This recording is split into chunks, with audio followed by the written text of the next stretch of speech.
Nipsey Hussle. Well, one of tonight's Grammy nominees for Best Rap Album, South LA's own Nipsey Hussle. He may not have taken home a statue, but he's just getting started. We recently met up, and he shared with me the roots of his rap and what he's doing to safeguard his success. Gang culture was what was going on. In a crowded field of talented rappers, Nipsey Hussle stands out as an LA original. I'm a urban legend, South Central in a certain section.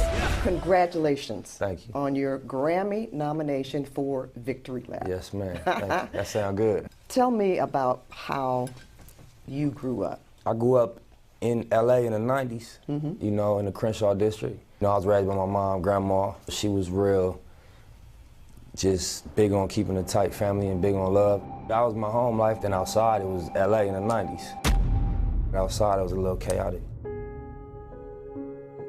Now, how old were you when you started writing lyrics?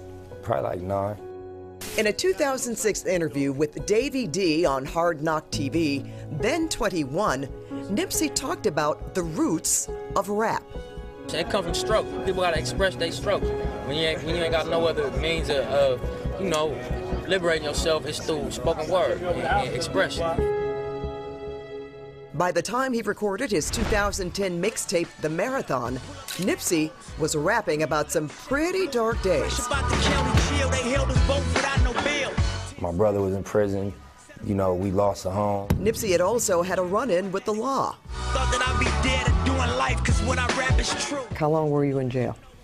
I was in jail less than 90 days. Okay. I was on a probation violation, you know, and it was like a tricky case. It could have went either way. I heard that you learned something in jail. You make more money selling hair than you can selling drugs. Yeah, that's a fact.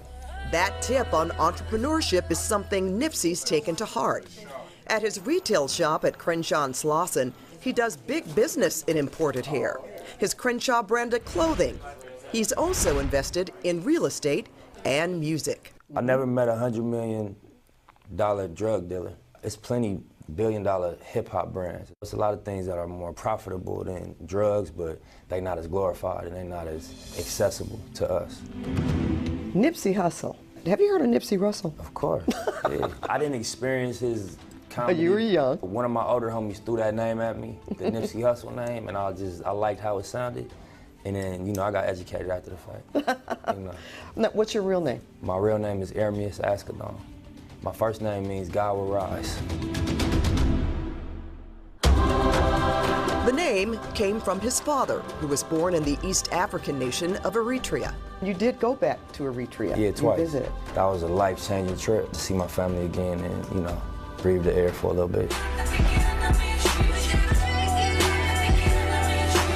With this success, what do you plan to do with it? My experience with power, you can maintain it or you get it taken from you. And you get you some newfound power and go crazy, it get taken from you quick. I try to just ground myself and be focused, because it's easy to fumble.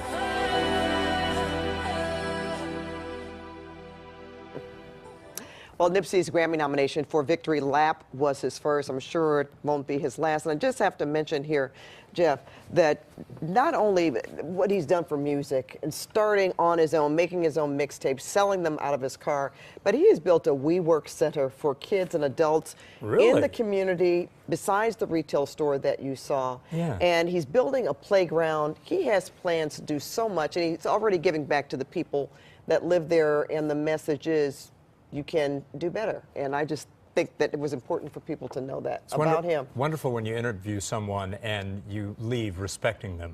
Oh, yes. Isn't it? Yes, I just really wish him all the best. All right, very cool.